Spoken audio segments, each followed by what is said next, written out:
শোন বুড়ি, বালতির এই কাপড়গুলো নিয়ে ছাদে যাবি, ছাদে গিয়ে ভালো করে এই কাপড়গুলো মেলে দিবি, কেমন? বৌমা তুমি তো জানো আমার এই হাতের সমস্যা, আমি এক হাত দিয়ে কিভাবে করে কাপড় মেলমু গো?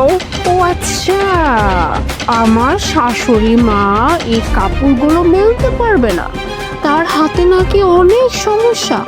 তোর শাশুড়ি মা, আমি না সমস্যার সমাধান করতে পারি। হ্যাঁ, আপনার এই সমস্যাও আমি সমাধান করে ফেলবো। এক সেকেন্ড বেবি।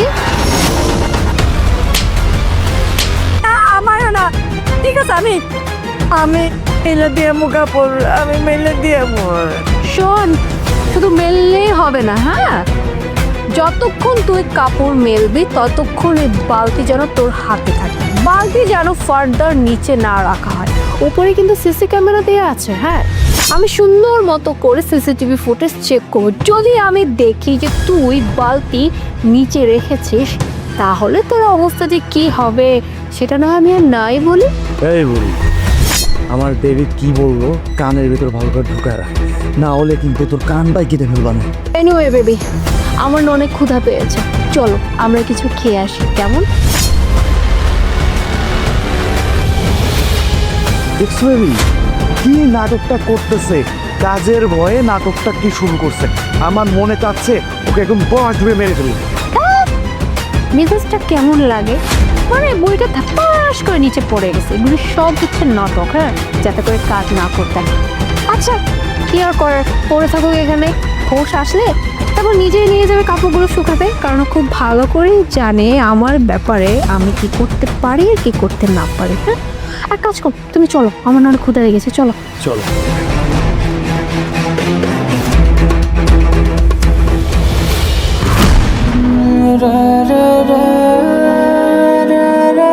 মা মা মা,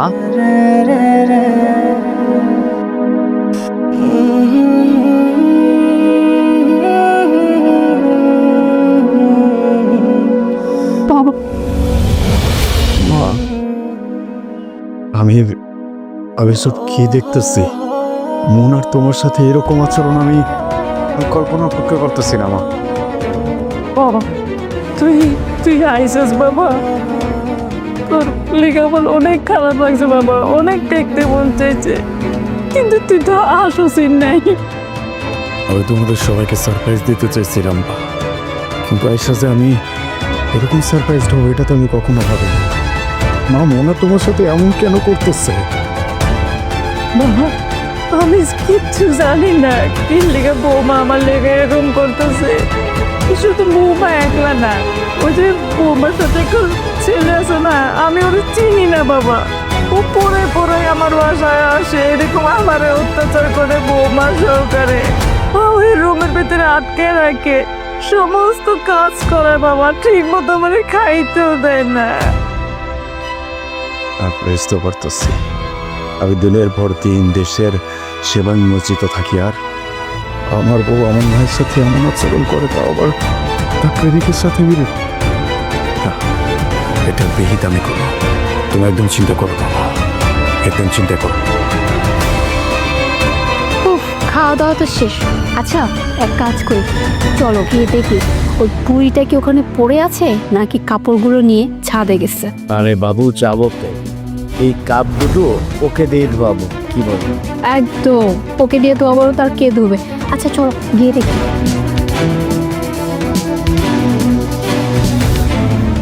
কি ব্যাপার, এতক্ষণ তো খুব নাটক করেছি, এখন আবার দাঁড়িয়ে আছিস কেন হাতে এখন পর্যন্ত এই বালতি নিয়ে? উপরে কেন যাস নাই? দেবী, আমার বেল কোথায়? এই কারা তোমার সাহস আমার বেল নইস?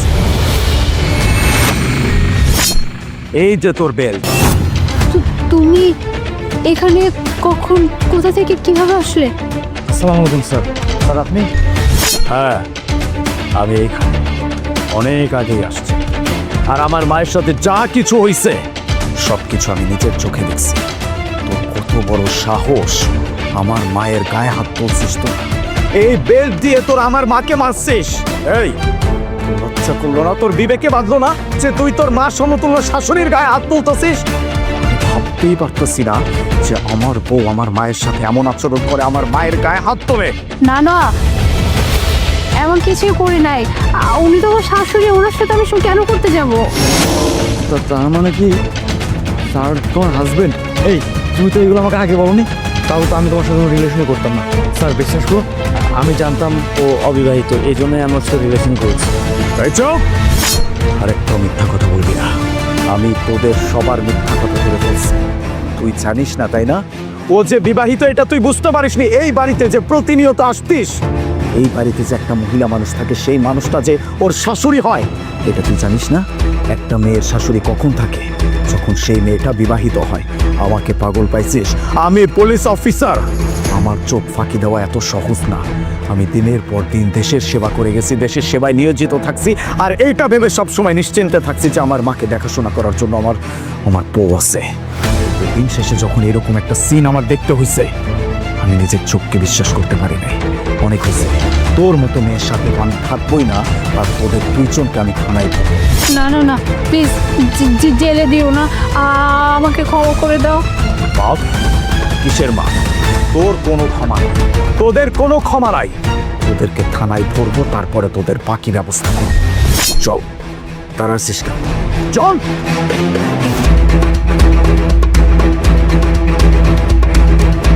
কালা খাবারটা খায় নিয়ে মা।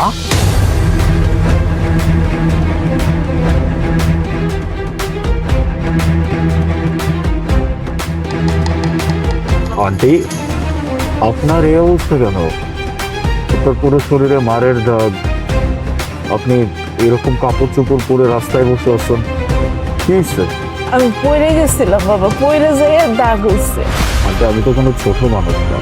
একটা মানুষ যখন পড়ে যায় তখন তার শরীরে এমন মারের মতো দাগ হয়। আপনি আমাকে বলতে পারেন, আপনি যদি আমাকে বলেন আপনার মনটাও হালকা হয়ে যায়। কি আর কমু বাবা, আমার দুইটা পোলা। ছোট পোলা বিয়ে করছে, ছোট পোলার সাথে আমি থাকতাম। ছোট পোলা আর ছোট পোলার বউ আমার মায়ের বাড়ির থেকে বাইর করে দিছে।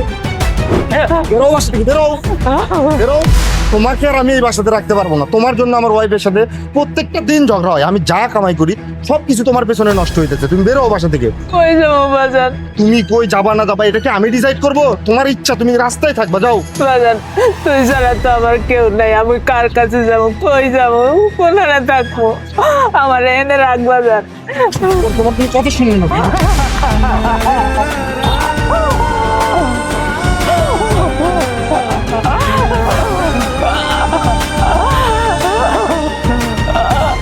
বাবা, আমার বড় পোলা তো বিদেশ থাকে। আমার বড় পোলা যদি বাড়িতে থাকতো, আমার ছোট পোলা আমার সাথে এমন করার সাহস পাইতো না।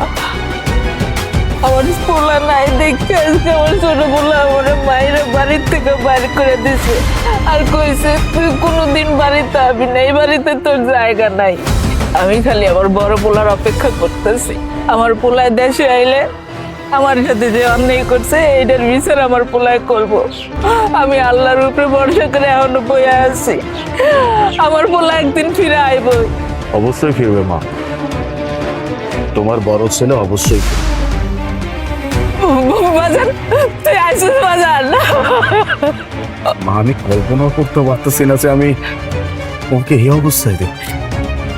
আমি যতবার আপনাদের জিজ্ঞেস করছি মা কোথায়, ও শুধু আমাকে একটা কথাই বলছে, তুমি নাকি কোন মাজারে গেছো তোমার কোন মানত রক্ষা করার জন্য।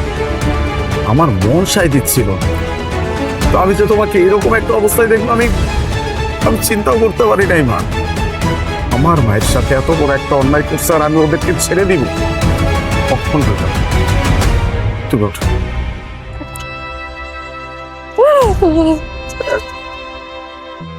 বাজান, তুই আইসিস বাজান? মা, তুমি চিন্তা করো না, তোমার বড় ছেলে চলে আসছে। যত অন্যায় হয়েছে, যত অবিচার হয়েছে, সবকিছুর বিচার একদম চিন্তা করছি। তুমি চলো আসছো।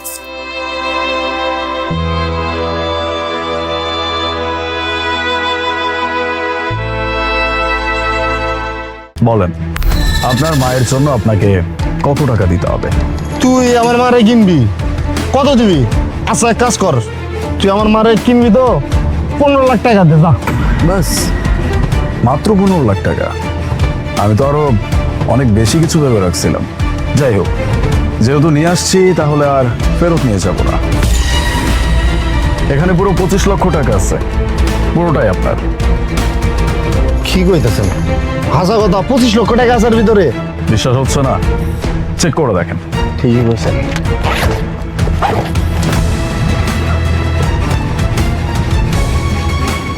হায় হায়, হাসাই দেখি 25 লক্ষ টাকা আছে এর ভিতরে। ভাইজান, আপনি আমার মারে লয়ে যান।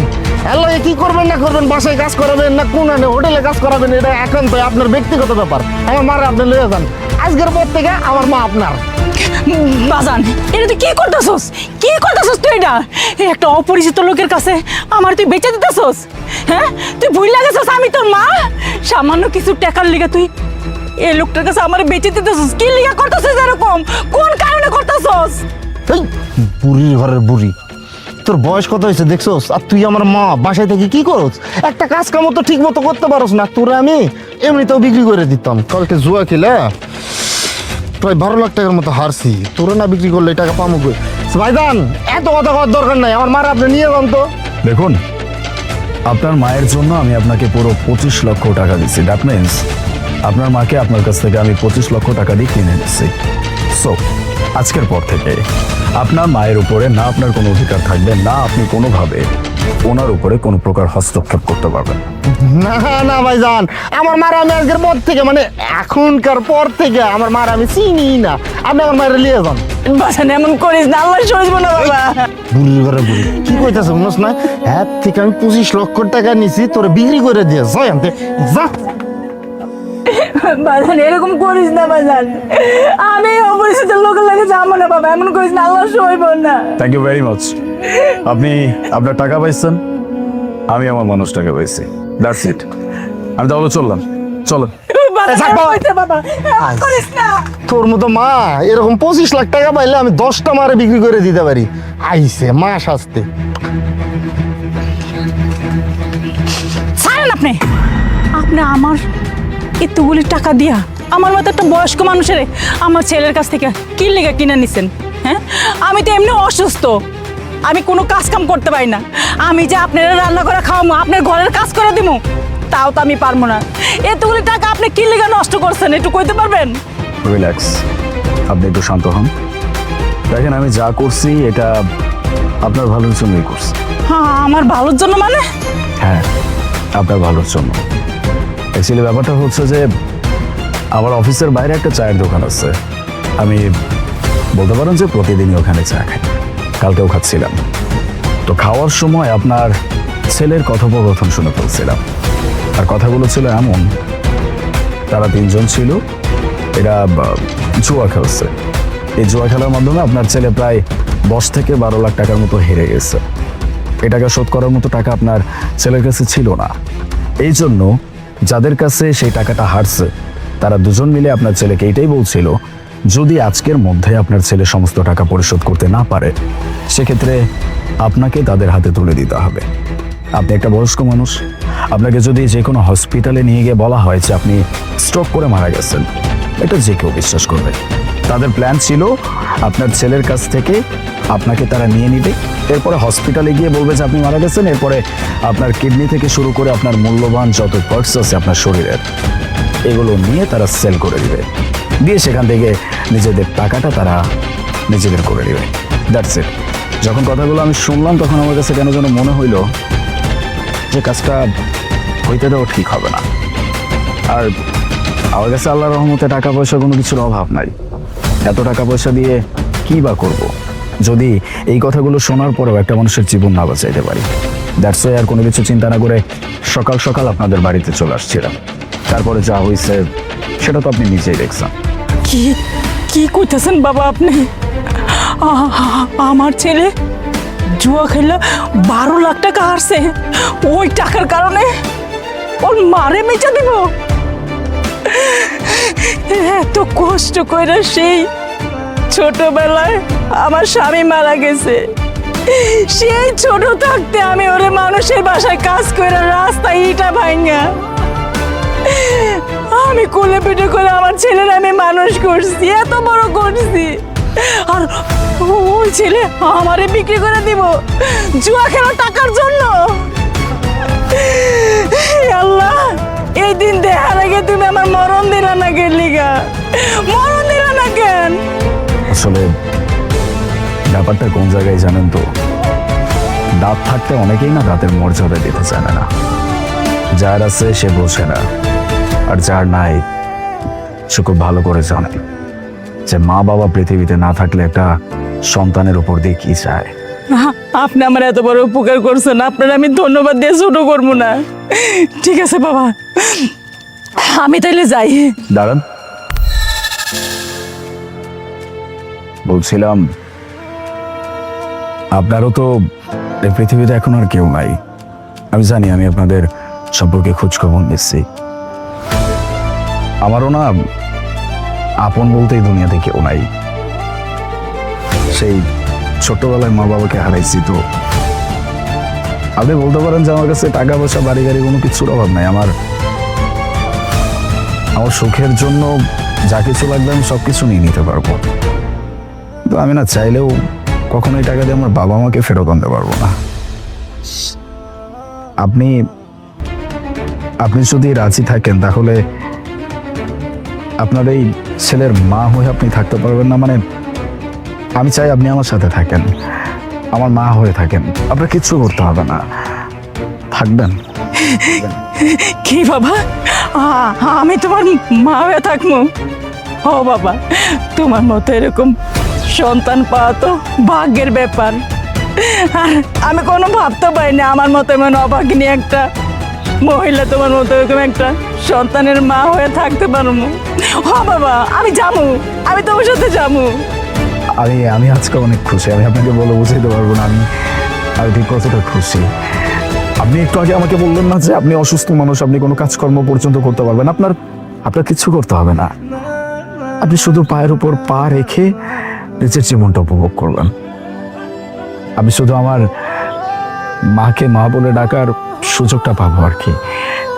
চলো, আসো।